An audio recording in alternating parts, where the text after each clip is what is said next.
Muy buenas tardes a todos nuestros queridos auditores, oyentes de 105.8 FM Radio Latinoamérica. Aquí estoy una vez más, Francis Lequen, acompañándoles con una nueva sección, un nuevo episodio de El Poder de la Palabra durante una hora en esta tarde de día lunes 6 de febrero acá en el frío Oslo, en Noruega, en donde las temperaturas, ¿no es cierto?, están oscilando entre los 0 grados y por supuesto a veces menos 7, menos 10 grados, dependiendo de la hora del tiempo. Así que a abrigarse mucho porque estamos en pleno invierno, pero nosotros con el calor de la radio amiga estamos acompañándoles con ustedes con este programa de conversación, reflexión, misceláneo, noticias y bueno, distintas cosas de interés para nuestros auditores. Vamos a comenzar con una noticia un poco triste sobre un gran terremoto que se ha sucedido en el sector de Turquía y Siria, por ahí en Medio Oriente, ¿no es cierto?, que ha dejado muchos heridos y también muchos fallecidos. Estamos hablando de una gran cantidad de personas que han muerto a raíz de este terremoto que, bueno, algunas personas lo han sindicado como un verdadero apocalipsis vivido ahí en el horizonte medio del planeta. Se está hablando de una cifra de 2.300 personas que habrían fallecido a raíz de este terremoto y bueno, tenemos que recordar que el epicentro estuvo en la ciudad de Gaziantep y tuvo una magnitud de 7,8 grados. Y bueno, también se produjo unos 128 kilómetros al norte en la provincia de Kahramanmaraş con una magnitud de 7,5 grados,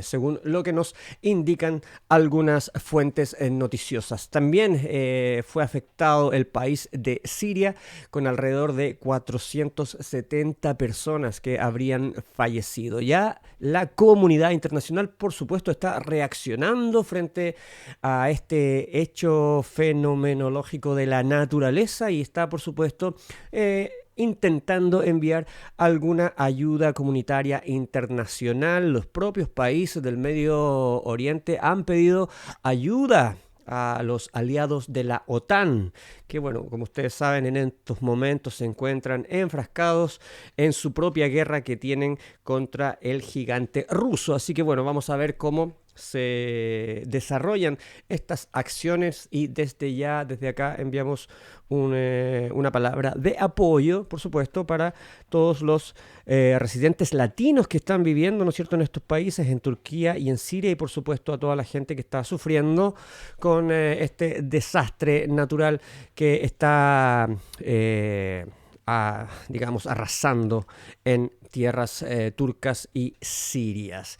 Hoy vamos a tener un programa en el cual vamos a conversar de diferentes cosas. Vamos a estar hablando un poco de política también, cómo va la guerra de Ucrania, cómo avanza la eventual guerra entre los gigantes del planeta, Estados Unidos y China. Por ahí un globo aerostático anduvo cruzando, saliéndose de sus límites fronterizos, ¿no es cierto? Fue derribado por las fuerzas norteamericanas. Vamos a estar conversando un poco de aquello también. En Latinoamérica vamos a estar repasando, ¿no es cierto?, sin dejar de lado lo que está sucediendo con la crisis peruana y vamos a dar una pincelada con respecto a cómo se ve el futuro del proceso constitucional en Chile con las listas de consejeros a expertos que este lunes ya tendrían que haber sido inscritas en el CERVEL. Pero antes vamos a ir con la música, los vamos a dejar con los Bukis y esta canción que es un clásico, Tu Cárcel.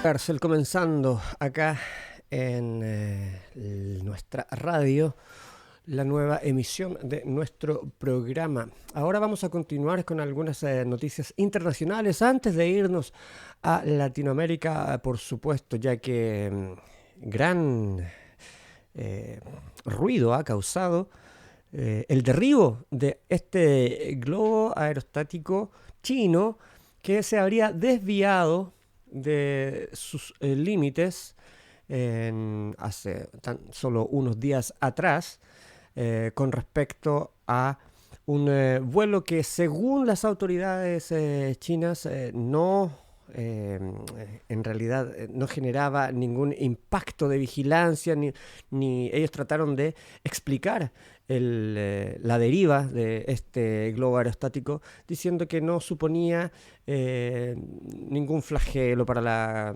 comunidad civil, ¿no es cierto? Y solamente era un artefacto que estaba verificando el comportamiento meteorológico, para así de esta forma obtener un mejor análisis de las situaciones de vuelos de los aviones. Sin embargo, Estados Unidos fue el primero en alertar, encender las alarmas para toda la comunidad internacional. Y bueno, finalmente las autoridades militares han decidido derribar este globo chino, a lo cual Pekín emitió rápidamente algunas advertencias con respecto a su fuerte descontento por esta reacción que fue tachada de exagerada por las autoridades orientales. Bueno, así están las cosas, ¿no es cierto? Mientras muchos analistas y expertos están diciendo que esto no es más que el preludio de la eventual guerra que tendremos en los próximos 2 años, una vez que termine la guerra de Ucrania, ¿no es cierto? Y finalmente Rusia con Ucrania lleguen a un entendimiento diplomático, que es lo más probable que vaya a suceder, ya que pese a que Rusia está ganando territorio en Ucrania, el frente está bastante estancado de alguna forma u otra. Por lo tanto, algunos analistas ya están anticipando que ese conflicto irá a durar un poco más de tiempo, pero según las acciones de ambas fuerzas no se ve que vaya a incrementarse, puesto que desde la propia OTAN también ya están poniendo en entredicho las ayudas, ¿no es cierto?, y todo el soporte militar estratégico que se está brindando a Ucrania, puesto que la Unión Europea también tiene sus propios problemas con que lidiar, producto de los suministros en la distribución de productos y, por supuesto, en el suministro energético. Por lo tanto, estos analistas y expertos geopolíticos están ya avisorando que el próximo conflicto grande que tendremos en el planeta será esta supuesta guerra entre Estados Unidos y China, la que será finalmente colapsada por lo que está sucediendo en la isla de Taiwán, que China ha expresado muchas veces que pertenece a territorio soberano del gigante asiático. Sin embargo, Taiwán persiste en sus intenciones de independencia, y de esta forma es que Occidente está moviendo sus piezas de ajedrez allá en el Asia-Pacífico, incluyendo al propio secretario general de la OTAN, Jens Stoltenberg, que tuvo un viaje en los últimos días a 2 países que son considerados aliados estratégicos importantes en el Asia-Pacífico. Me refiero a Japón y Corea del Sur. Kim Tong-myong, investigador de la Sociedad para el Estudio de Política Internacional, ha dicho que la visita de Stoltenberg tiene como objetivo instigar la creación de una versión asiática de la OTAN, de acuerdo con su fortalecimiento en las relaciones bilaterales con Seúl y Tokio en los últimos años, ya que los considera un eslabón clave para hacer realidad su ambición de hegemonía. Asimismo, Pyongyang ha denunciado que la Alianza Atlántica convirtió a Ucrania en un teatro de guerra de poder, con la excusa con la que presionaría a los países asiáticos que visita en materia de tanques de guerra. La hermana del líder norcoreano, Kim Yo-jong, acusó este fin de semana a Estados Unidos de haber cruzado aún más la línea roja con el envío de tanques Abrams a Ucrania para su paso, ¿no es cierto?, en la contraofensiva de Rusia en el país.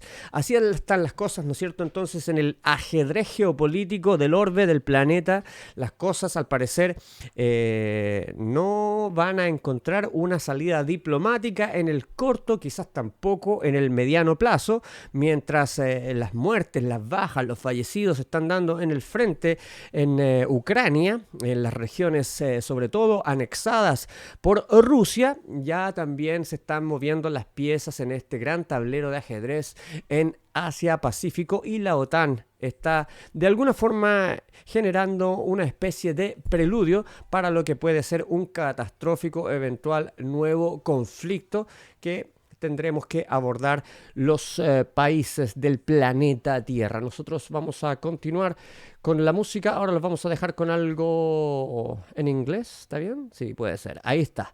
Toto con Stop Loving You.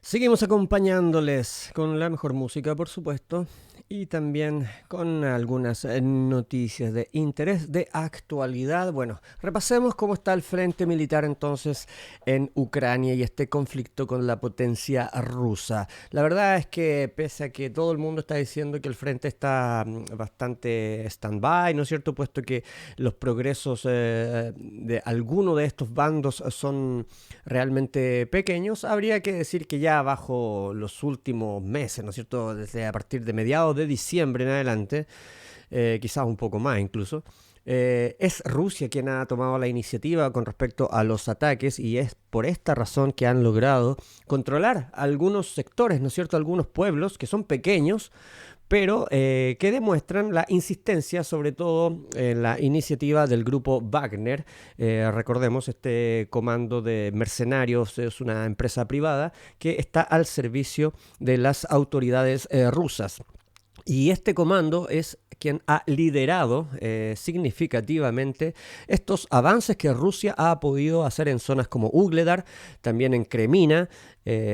Han logrado incluso Bohodavne fue una de las ciudades que cayó bajo el control también de los rusos, y están dando fuertes e intensas batallas en Bilohorivka y también en Kupiansk. De alguna forma están tratando de avanzar, ¿no es cierto?, metódicamente en distintas ciudades y en distintos pueblos, ¿no es cierto?, incluso en aldeas, como es el caso de la aldea de Sako, que también fue controlada por fuerzas rusas. La gran batalla, como el Stalingrado de este conflicto, vendría a ser la ciudad de Bakhmut, que aún no cae, pero obviamente ahora, con el paso de los días y con estos avances metro a metro que ha logrado hacer el grupo Wagner, Bakhmut está siendo rodeada por los flancos, en donde las fuerzas rusas lo que están haciendo ahora es tratar de cortar las carreteras que proveen los suministros militares para las fuerzas que están resistiendo en Bakhmut. Es una situación bastante crítica. No se sabe cuánto podrá realmente el ejército ucraniano sostener esta situación, seguir resistiendo. Y ya se empieza a hablar de que lo más sabio sería que Ucrania retrocediera de Bakhmut y pudiera resistir en un frente posterior donde tienen bastantes fortificaciones. Pero la verdad es que es a Rusia quien está avanzando metro a metro, y el desgaste que se está generando en pérdidas militares, en pérdidas humanas, es bastante alto, aunque no existe un archivo o una estadística con plena certeza con respecto a las bajas que están teniendo ambos lados. Se trata de ocultar esta información, ¿no es cierto?, puesto que es información bastante sensible, estratégica, y puede usarse y por lo general se usa propagandísticamente. Por lo tanto, siempre las fuerzas que están involucradas en este conflicto tratan de ocultar sus propias bajas, pero se sabe que las bajas están siendo enormes, y esto está causando un daño importante en el progreso militar de ambos bandos. Mientras tanto, la OTAN continúa con sus esfuerzos de apoyo militar estratégico hacia Ucrania, aunque hay algunas ya diferencias en algunos países de la Unión Europea. Bueno, Hungría se sabe que no iba a apoyar el apoyo militar de la OTAN hacia Ucrania, se sabía de antemano, pero ahora también se suma el país de Austria, quienes han dicho que no están de acuerdo con con seguir apoyando militarmente a Ucrania, puesto que esto puede generar una escalada en el conflicto y puede generar una invasión en otros países de Europa. Bueno, así están las cosas a nivel diplomático. Mientras tanto, los aliados de Rusia, dígase Corea del Norte, China, han criticado la aprobación de los tanques Abrams que se van a enviar y los Leopard que se van a enviar a Ucrania, y han dicho que esto solamente genera una escalada en el conflicto, lo que hace mucho más difícil el arreglo diplomático. Vamos a ver entonces cómo continúa este conflicto militar, y me gustaría hacer algunas observaciones con respecto a algunos comentarios u observaciones que se hacen respecto de ambos lados. Por un lado, se dice que Rusia no es capaz de controlar militarmente a un pequeño país como Ucrania, pero aquí habría que aclarar algunas cosas, ¿no es cierto? Rusia no está luchando esta guerra contra solamente un país, está luchando esta guerra con un conglomerado de países. Podríamos perfectamente decir que estamos en una tercera guerra mundial. Lo que pasa es que acá hay otro concepto que se conoce como la guerra proxy. ¿Cuál es la guerra proxy? Es aquella guerra en que dos fuerzas militares geopolíticas se enfrentan, pero en un terreno que no les pertenece. En este caso, Ucrania. Ucrania no pertenece ni a la OTAN, ni tampoco pertenece a Rusia, pese a que el presidente Vladimir Putin ya se ha anexado 4 regiones. Entonces, en estos casos se habla de guerras proxies. Es el mismo ejemplo que sucedió en Siria, en Libia y en otros países del Medio Oriente. Pero la guerra en sí, como tal, se está dando entre potencias militares. Una de ellas es Rusia, por un lado, que tiene ciertos apoyos, ¿no es cierto?, satelitales de algunos países, y por otro lado, un conglomerado de naciones que responden a los designios de la OTAN, encabezados por Estados Unidos, y ahí está Reino Unido, está Francia, está Alemania, está Canadá, Australia. O sea, es una organización que tiene el apoyo de distintas potencias mundiales. Por lo tanto, bajo ese tópico, bajo ese prisma, perfectamente podríamos estar hablando de que estamos en presencia de una tercera guerra mundial, aunque algunas personas tratan de bajarle el perfil a este conflicto. Y por otro lado, también se habla acerca de que Ucrania no ha podido ejercer una iniciativa militar en contra de Rusia y solamente están tratando de defenderse. Y bueno, aquí hay que poner también ojo en este aspecto. Ucrania depende en un 100% del apoyo militar de Occidente, puesto que Ucrania, en primer lugar, no tiene todas las fuerzas humanas, no tiene todos los soldados que podría eventualmente llegar a tener Rusia. La población de Rusia es inmensamente mayor a la de Ucrania. Por lo tanto, ahí hay una desventaja interesante, muy importante en contra de los ucranianos. Pero por otro lado, todo el armamento que están recibiendo los ucranianos de última tecnología también les ofrece una ventaja comparativa con ciertos, ¿no es cierto?, con ciertos elementos armamentísticos que posee Rusia. Sin embargo, también se habla de que Rusia no ha usado su armamento de última generación. Por lo tanto, eso también está o podría estar en entredicho, y seguramente que va a tendenciar, o sea, va a generar una vía con respecto a la solución de este problema, ya sea militar o ya sea por la vía diplomática. Bueno, vamos a continuar nosotros en esta tarde, son las 19 con 27 minutos acá en la 105.8 FM, y los vamos a dejar en compañía de Natalino, Desde que te vi.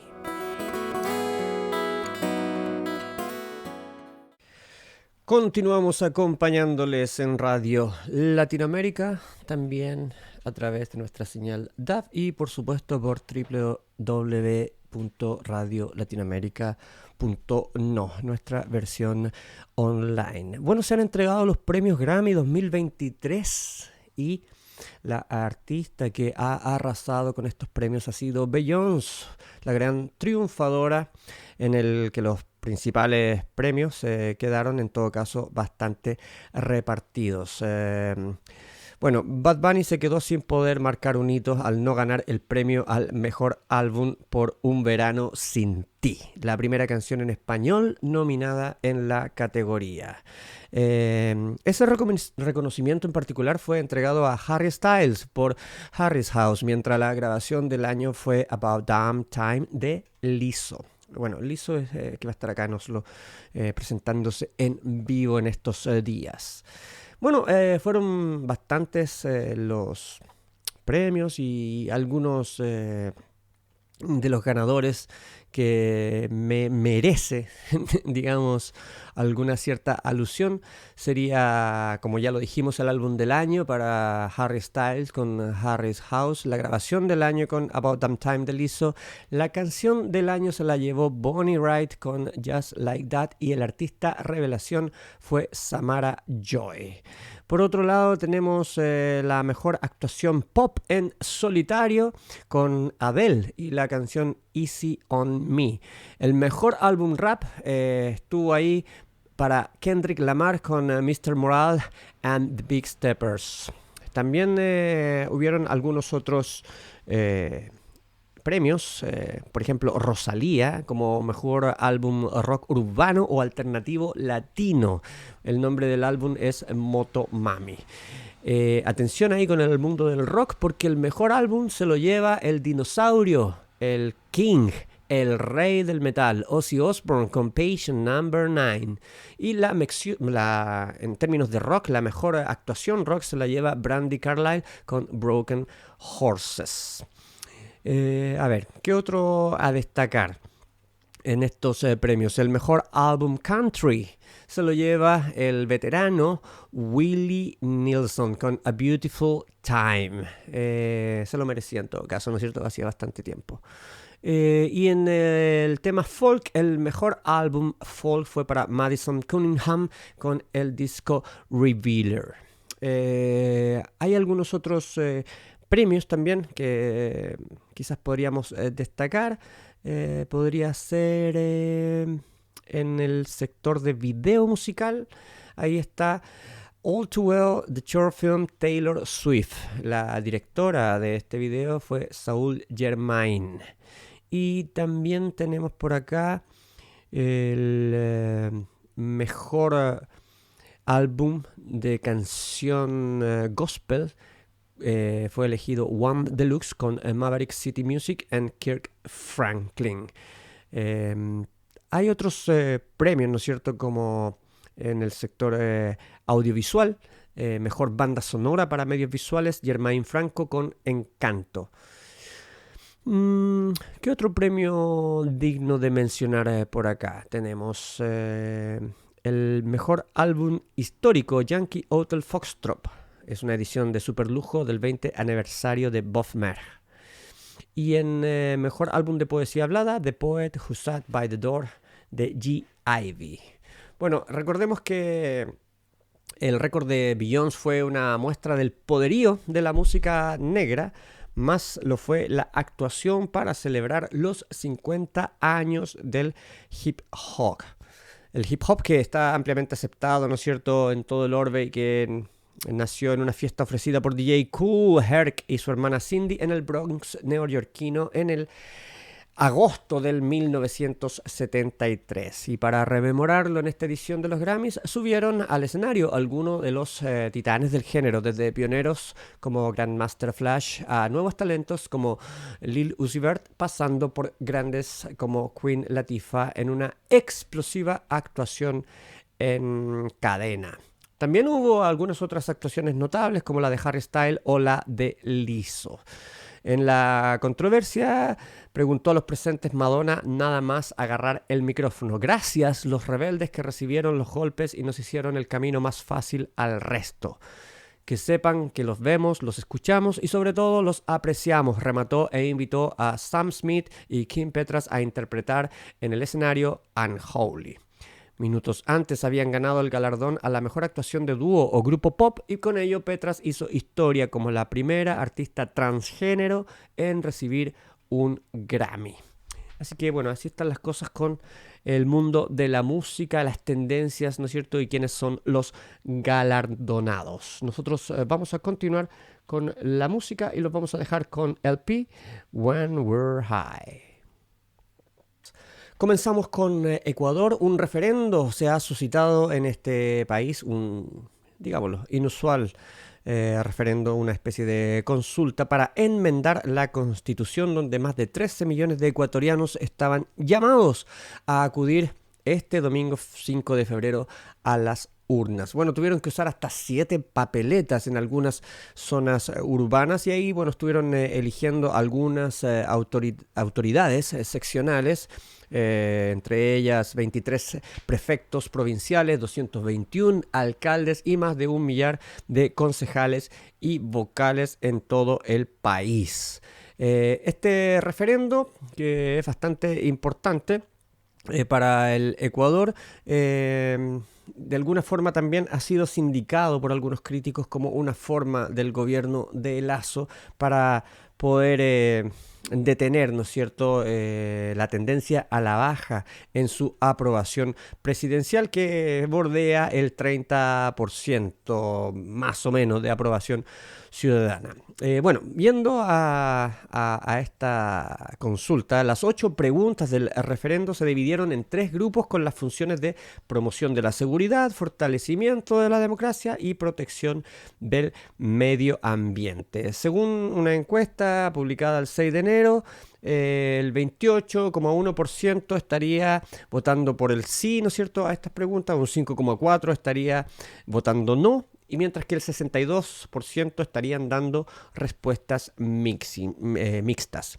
El primer grupo de consultas está referido al tema de la seguridad o la inseguridad, ¿no es cierto? En esta línea se pidió permiso a los ecuatorianos para extraditar a criminales por delitos relacionados con el crimen organizado transnacional, ¿no es cierto? La seguridad, que es un problema en muchos países latinoamericanos, como en Chile, por ejemplo, que está la crema con el tema de la seguridad, también lo es en Ecuador y por esta razón ha sido parte de alguna de las consultas que se le ha solicitado a los propios ecuatorianos. La segunda pregunta proponía que la Fiscalía evalúe, Hacienda, capacite y sancione a sus propios servidores, una función que en la actualidad corresponde al Consejo de la Judicatura. Este referendo llega en un momento de inseguridad especialmente grave en el Ecuador, donde el año pasado tan solo se produjeron 4.603 muertes violentas, un 82,5% más que en el año 2021. Bueno, también en esta enmienda se hicieron algunas consultas con respecto a reformas políticas. Una de ellas pedía autorización a la ciudadanía para reducir el número de asambleístas. Actualmente son 137 diputados que conforman la Cámara y se espera que para 2025 aumenten a 151. De aprobarse esta parte del referendo, quedarían en unos 120, según estimaciones. Depende de la población total y su distribución para ese año, con más legisladores nacionales y menos provinciales. Bueno, el Ejecutivo también pidió autorización a los ciudadanos para exigir que los movimientos políticos cuenten con un número de afiliados mínimo equivalente al 1,5% del registro electoral de su jurisdicción. Otra de las preguntas también que estaban relacionadas en esta consulta dice relación con el tema del medio ambiente, que proponían incorporar un subsistema de protección hídrica al Sistema Nacional de Áreas Protegidas y garantizar las compensaciones a las personas y entidades que contribuyan a la generación de servicios ambientales. Bueno, algunas organizaciones de defensa del medio ambiente, ¿no es cierto?, se muestran escépticas al considerar que estas 2 enmiendas constitucionales no van a suponer un gran cambio. Se alega que con este tipo de preguntas el gobierno lo que busca es apuntarse, ¿no es cierto?, un tanto fácil ahí al obtener los síes mayoritarios que refuercen su deteriorada imagen pública. Aquí la pregunta es: ¿quién se va a oponer, ¿no es cierto?, a que se mejore supuestamente el sistema de protección de las cuencas hídricas o a que se establezcan compensaciones a comunidades por servicios ambientales, ¿no es cierto? O sea, en el fondo es como una especie de jugada política que está generando el gobierno del presidente Lasso ahí apuntándose esa pregunta a la que supuestamente todo el mundo va a estar de acuerdo. Bueno, nos pasamos a Argentina. Una noticia importante: se ha condenado a perpetua a 5 de los 8 rugbyers que cometieron el crimen de Fernando Báez Sosa. Bueno, dentro de los implicados está Máximo Thompson, de 23 años, Ciro Pertosi, de 22, Enzo Cornelli, de 22, Matías Benicelli, de 23, y Luciano Pertosi, de 21, que fueron coautores del delito de homicidio doblemente agravado por el concurso premeditado por 2 o más personas y por alevosía en concurso ideal en lesiones leves. Por ahí también, ¿no es cierto?, los jueces María Claudia Castro, Emiliano Lazare y Cristian Rabaya entendieron que Blas Sinali, Ayrton Violás y Lucas Pertosi fueron partícipes secundarios del mismo delito y se les aplicó una pena de 15 años de prisión. O sea, aparte de estos 5 que están perpetuados, ¿no es cierto?, condenados a cadena perpetua, están estos otros 3 con 15 años.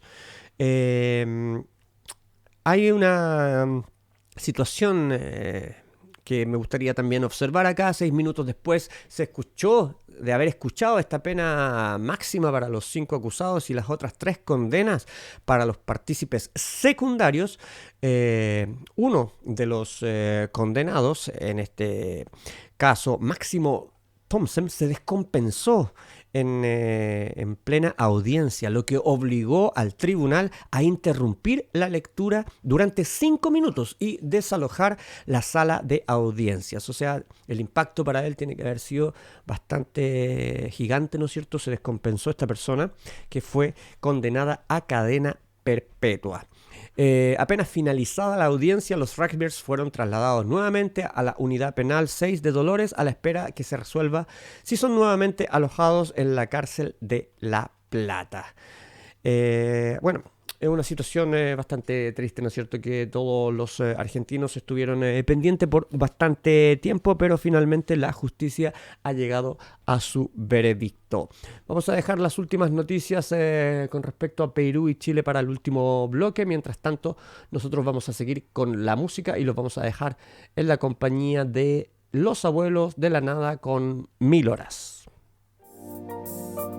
Es una situación bastante crítica la que está viviendo el pueblo peruano, ¿no es cierto?, en estas localidades a través de todo el país. Lo que está sucediendo en Cusco llama verdaderamente la atención, puesto que hay un caos verdaderamente desproporcionado en esa ciudad, pero no solo ahí, sino también en Puno, en Apurímac y en Madre de Dios, que son regiones que están viendo una fuerte caída en su economía durante los últimos 3 meses, lo cual podría terminar en una recesión. También en Ayacucho, acatando el paro nacional indefinido, los mercados están cerrados y en breve empieza la movilización de los distintos gremios y asociaciones, además de los estudiantes. Se dice que la población compró provisiones en los días previos para no sufrir complicaciones. En la Panamericana Sur, un grupo de manifestantes están bloqueando con llantas cerca al Parque Zonal Huayna Cápac en San Juan de Miraflores. En Minas Buenaventura suspende operaciones, ¿no es cierto?, de la mina Julcani tras actos vandálicos por parte de personas provenientes de comunidades que obligaron a los trabajadores a abandonar las instalaciones. La policía liberó la Panamericana Sur cerca del Parque Zonal Huayna Cápac, pero con bastante arduo trabajo, puesto que estaba siendo bloqueada por manifestantes. Bueno, según Coalición Ciudadana, que es un colectivo que reúne a más de 340 organizaciones y que está exigiendo un pronunciamiento público por parte del Congreso y la presidenta Dina Boluarte para que se pongan de acuerdo para poder solucionar la crisis. En realidad, para lo único que se han puesto de acuerdo estas personas y este Congreso es básicamente para no solucionar la crisis, ya que no están de acuerdo con el adelanto de las elecciones, entre otras muchas cosas. Coalición Ciudadana dice que claramente no hay voluntad del gobierno ni del Congreso. Además, considero que los intereses personales, mercantilistas y las narrativas ideológicas impiden llegar a acuerdos. Ellos están exigiendo adelanto de elecciones para este año, aprobación de reformas electorales, investigación sobre los fallecidos y un proceso de diálogo para acercarnos y sanar las heridas. Consultado respecto si aún hay tiempo para nuevos comicios este año, señaló que sí, pero depende de los poderes del Estado. Para lograrlo, acotó, el gobierno debe dejar de lado la represión, el Congreso ya no anteponer sus obsesiones ideológicas y finalmente la ciudadanía debe dialogar con demócratas de derecha e izquierda en una discusión en la que sepamos a dónde queremos llegar como país. Así están las cosas entonces, según Álvaro Hensler, co-líder de la agrupación Coalición Ciudadana, y lo que está sucediendo en Perú. Y finalmente llegamos a Chile.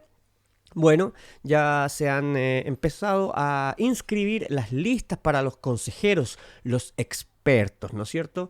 Y que van a escribir, ¿no es cierto?, el segundo tiempo constitucional, la nueva esperanza, la salida constitucional que tiene a puertas en el futuro el país de Chile. Y bueno, en la oposición, la derecha partió por hacerle rápidamente la desconocida a su primera línea en la campaña del rechazo, ¿no es cierto? Nos referimos a estos grupos amarillos y demócratas, el nuevo partido, ¿no es cierto? Los que se quedaron sin pan ni pedazo en las designaciones de los expertos y árbitros. Así que no integrarán el pacto y bueno, ustedes ya saben, el pago de Chile es lo que seguramente estarán pensando Barken, Mañalich, Rincón y compañía. Por otro lado, el sector de la derecha irá en 3 listas. La derecha tradicional, como se conoce, Chile Vamos, ¿no es cierto? O sea, me refiero a UDI, el Grupo de Renovación Nacional y Evópoli.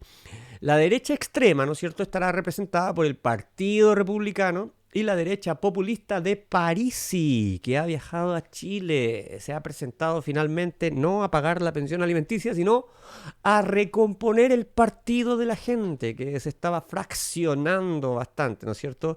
Una división bastante grande que está sufriendo el PDG.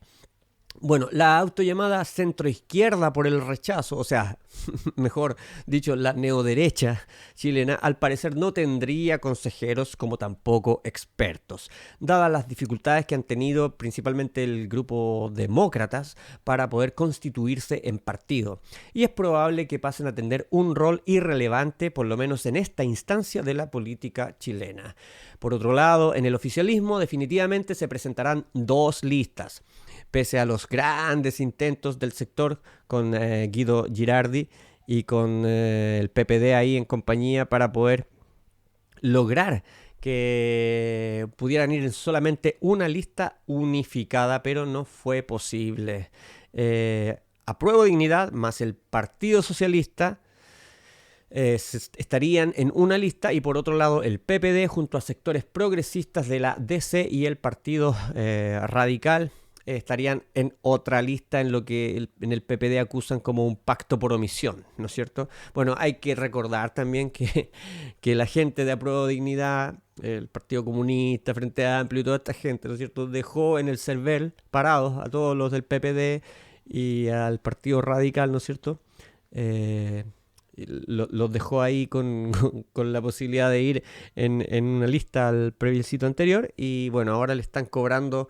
En política, ¿no es cierto?, estas cosas se cobran, y yo creo que esta es la manera de que el PPD está cobrando esa afrenta para poder ir en una lista, digamos, separada, lo que quizás va en la lógica de atraer a ese votante del sector centro que se estima que podría ponerse en riesgo y que podría ser fruto de los avances y progresos de la derecha en este caso, ¿no es cierto? Estos sectores más progresistas como Evópoli, bueno, incluso el mismo Chile Vamos, pero también el Partido de la Gente, que es un partido más populista y que podría obviamente atraer a todos estos sectores de centro. Bajo esa lógica, las 2 listas, de alguna forma, tiene un cierto argumento bajo el cual las fuerzas oficialistas podrían lograr quizás tener ahí un punto, pero realmente el riesgo es bastante alto. Vamos a ver qué es lo que va a suceder realmente en esta elección y hasta cuánto capital político está exponiendo el PPD y la democracia cristiana en sí, ¿no es cierto? Corriendo un gran riesgo de al menos quizás desaparecer electoralmente o no tener la relevancia política de años anteriores. Incluso el Frente Amplio está diciendo que es el propio Partido Socialista el que debería liderar este segundo tiempo en estos primeros, después de estos primeros 11 meses del gobierno de Gabriel Boric, que han sido bastante up and down, o sea, bien con altos y bajos, que ha provocado un cisma con distintas problemáticas, ¿no es cierto? Y con distintas pasadas en falso del propio gobierno, bajo la cual algunos sectores del PPD y los demócratas cristianos están tratando quizás de desmarcarse de esos errores no forzados que el propio gobierno ha provocado a través de sus políticas públicas y también a través de sus factores comunicacionales, ¿no es cierto?, que le han traído bastantes problemas para el ejercicio del mando. Así que bueno, se están inscribiendo las listas ya y al parecer ambos sectores, la oposición como el oficialismo, van cada uno rajándose con sus propias uñas y vamos a ver cómo se diversifica el espectro votante para lo que será la escritura de la eventual nueva constitución. Chile está esperando, pese a que la ciudadanía ya no está tan conectada con este tema, dejándole este cacho, por así decirlo, al sector político, y en donde también estoy echando de menos aquí a las candidaturas del sector independiente, estoy echando de menos las candidaturas de las organizaciones sociales, o sea, no, al parecer todo está capturado por los partidos políticos y de alguna forma la ciudadanía ha dejado que sean estos partidos los que vayan a darle una salida institucional al problema de la Constitución. Por tanto, vamos a ver qué tanta afluencia de votantes va a tener esta elección y eso también nos dará un prisma acerca de cuánto interés hay con respecto a esta problemática que debería dilucidarse a partir de mayo.